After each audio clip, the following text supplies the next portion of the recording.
Assalamualaikum warahmatullahi wabarakatuh. Halo teman-teman, ketemu lagi sama gue di YouTube channel ini, Coffee with Adit. Kali ini segmen ngobrolin karir. Gue langsung aja ya, sebagaimana judulnya tadi, gue pengen ngebahas seperti apa leader yang adil dan seperti apa leader yang tidak adil. Jujur aja, kalau misalkan lu mau belajar leadership, udah ada banyak ribuan buku dari ratusan CEO di dunia ini yang nulis buku tentang bagaimana menjadi leader yang baik dan apa yang dibutuhkan untuk menjadi leader yang baik. I will not contest that. Mereka lebih jago dari gue. Mereka pada bilang good communicator. Simon Sinek bilang harus harus punya empati gitu ya. Kalau Jack Welch bilang kita harus berani mengambil keputusan yang sulit meskipun benar gitu ya. Di sini gue pengen ngebahas satu skill set untuk leader yang jarang banget dibahas sama orang-orang lain, yaitu being fair. Lu tahu gue udah 20 tahun kerja dan dari 20 tahun itu mungkin ada 15 tahun di mana gue harus dapat privilege untuk nge-lead orang gitu ya. Dan satu hal yang gue belajar adalah semua skill set tentang leadership itu tuh nggak akan berarti apa-apa kalau misalkan gue nggak adil. Itu yang gue pelajarin. Jadi gini. Dan ini jadi sesuatu yang gua selalu ajarin ke anak-anak gua di rumah. Kenapa menjadi adil itu penting? Tidak hanya sebagai leader tapi sebagai orang. Satu hal tentang adil yang gua pelajari itu ini. Kalau lu bukan penjual yang adil, tidak ada yang akan membeli dari lu.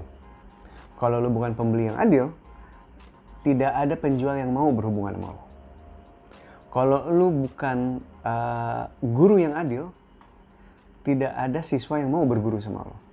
Kalau lu bukan siswa yang adil, lu akan menjadi toksik bagi teman-teman lu dan bagi guru lu. Kalau lu bukan manajer yang adil, tidak ada orang yang mau kerja sama lu. Jika lu adalah anak buah yang tidak adil, lu mungkin nggak akan di-hire sama siapa-siapa. Kalau lu bukan bapak yang adil, anak lu akan berharap dia punya bapak orang lain. Lu bisa lihat, kalau lu nggak adil, nggak ada yang mau berhubungan sama lu. Kalau lu nggak adil, lu nggak punya tempat di masyarakat. Gitu. Ngerti ya? Gitu. Pikirin dulu tuh itu. Contohnya gini, lu manajer nih, lu punya anak buah A sama B. Si A kerja keras, si B nggak kerja keras, tapi bonusnya sama. Justifikasinya apa? Prinsipnya rata. Salah banget. Seharusnya bonus itu berdasarkan hasil. Gitu. Siapa yang memberikan result paling bagus ya dia mendapatkan bonus paling gede. Itu adil. Gitu. Karena ingat, adil itu tidak rata. Rata itu belum tentu adil. Ngerti ya? Ada tuh manajer yang kayak gitu. Ada manajer yang dan ini salah satu manajer terburuk yang gue pernah tahu. Dia ngomong gini, lu lembur ya ngerjain kerjaan ini nih. Oh kok saya pak? Ya kan lu satu-satunya di tim kita yang belum nikah. Lu mau ngapel siapa sih? Istri nggak ada, anak nggak ada. Itu salah satu leader terburuk yang paling nggak adil yang gue pernah tahu. Kenapa? Karena si manajernya menggunakan status kehidupan anak buahnya untuk justifikasi keputusan dia. Sekarang pertanyaannya simpel aja untuk mementahkan perintah dia. Kalau seandainya semua orang udah married dan punya anak, siapa yang mau ngerjain? Ciri leader yang gak adil. Santun ke atas, ke bawah galak. Itu simply berarti lu belum cukup dewasa untuk jadi leader. Karena lu mengaitkan relasi kuasa dengan kebersediaan lu untuk bersikap baik kepada orang. Enggak. Ini seharusnya dipecah gitu loh. Being nice has nothing to do with who is the boss and who is the employee. Lu harus ingat itu.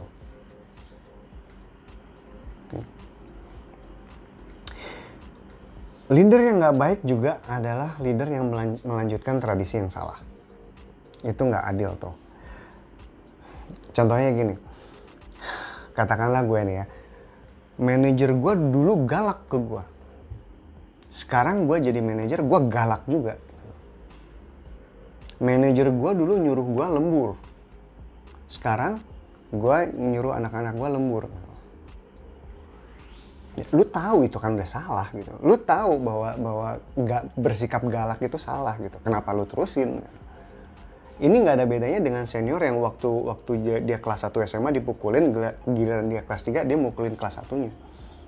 Nggak ada bedanya itu. Ketika lu tahu sesuatu yang salah, ya lu jangan menjadi agen yang melanjutkan gitu. Bayang nggak? Kalau lu leader yang baik, kalau lu leader yang adil gitu ya, segala sesuatu yang salah berhenti di lu. Dan legacy dari lu tuh adalah segala sesuatu yang bagus-bagus aja. Itu leader yang bagus. Ya, oke. Sifat adil ini juga memayungi banyak hal sebenarnya. Banyak sekali. Termasuk adil adalah mengempower anak buah. Penyakit banyak leader yang gue lihat nih ya di gue dan di teman-teman gue. Jadi gini, penyakit banyak leader tuh gini, ngasih tanggung jawab ke anak buah, lu harus melakukan ini, tapi tidak memberikan otoritas yang seimbang untuk si anak buah menyelesaikan ABC itu. Leader yang baik tuh seperti ini, dia punya mindset servant leader. Maksudnya gimana? Maksudnya gini, gue butuh lo untuk melakukan ABC. Sekarang kasih tahu gue apa yang lo butuhkan agar lo bisa menyelesaikan ABC itu. Itu. Oh, saya butuh di training pak, karena saya nggak bisa karena ini membutuhkan ilmu. Oke, sini, gue invest di lo dan gue masukin lo ke training. Oh, saya butuh alat ini pak agar bisa ngerjain B. Oke, gue beli alat, gue invest gitu. Oh, gue nggak bisa C nih pak, ini gue nggak ngerti cara ngomongnya. Oke, gue coaching lo. Nah itu, seperti itu. Termasuk yang nggak adil juga leader yang bias. Leader yang bias tuh kayak gini loh. Kalau dia ketemu sama anak buah yang sama-sama dari alumni universitas yang sama, wah kompak banget, ngobrol banget. Alumni lain dibego-begoin, bego lu masa gini aja lu nggak bisa. Termasuk bias juga nge-hire tim hanya karena preferensi dia. Oh, gue pengennya cowok semua, bukan karena gue butuhnya cowok semua. Beda tuh. Pengennya cowok semua atau nggak pengennya cewek semua. Termasuk nggak adil adalah mudah menihilkan segala sesuatu. Contohnya, ini anak buah nih. Dia udah melakukan 99 hal benar. Tapi dia melakukan satu kesalahan.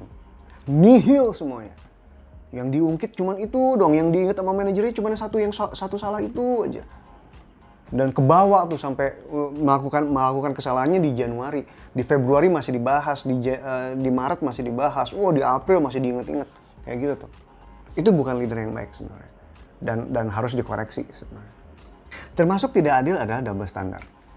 Jadi waktu gue masih muda dulu, gue masih nggak disiplin lah ya, gue datangnya kadang-kadang telat gitu, 801, 802, dan itu gue udah dimarahin gitu. Tapi masalahnya, gue punya tim member duduk di depan gue, dia telat 1 jam 20 menit gitu ya, nggak pernah dimarahin gitu, hanya gara-gara satu suku sama manajer gue. Sampai akhirnya gue harus nanya gitu, untuk memverifikasi ini benar nggak sih bias segala macam. Sampai akhirnya gue harus memverifikasi, emangnya cuma manajemen training doang ya yang nggak boleh telat. Terus dia nanya, emangnya kenapa? Nggak, karena ini anak depan gue ini telatnya itu sampai 20 menit gitu, sedangkan rumah gue itu 20 kilo, rumah dia cuma 5 kilo gitu.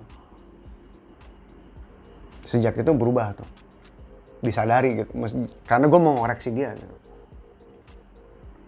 Mengoreksi manajer gue. Termasuk nggak adil adalah like and dislike. Lu sangat mudah untuk like and dislike.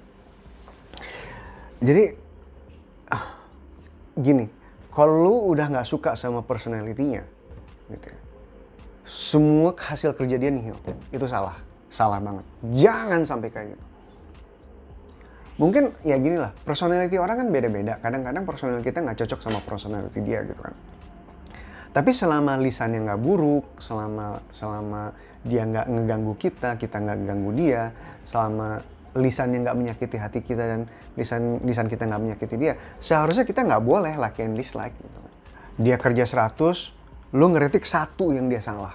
Wah, abis-abisan yang 1 ini yang salah gitu. Padahal 100% 100 yang lain dia udah kerja dengan benar. Ada orang yang kerjanya hanya 20, lu puji-puji dia seakan-akan dia udah ngerjain 200 gitu. Itu salah tuh, hanya karena lu suka sama orang. Termasuk tidak adil adalah ketidakmampuan seorang leader membedakan mana yang benar dan mana yang salah. Untuk ini gue ada cerita. Jadi gini, Alkisah ada sebuah manajer departemen. Ya. Dan dia terkenal, dia dicintai dengan anak buahnya karena anak buahnya selalu dibela sama dia. Dia selalu ngebela sama anak buahnya. Jadi dia mengasosiasikan bahwa good leadership adalah ngebela anak buah.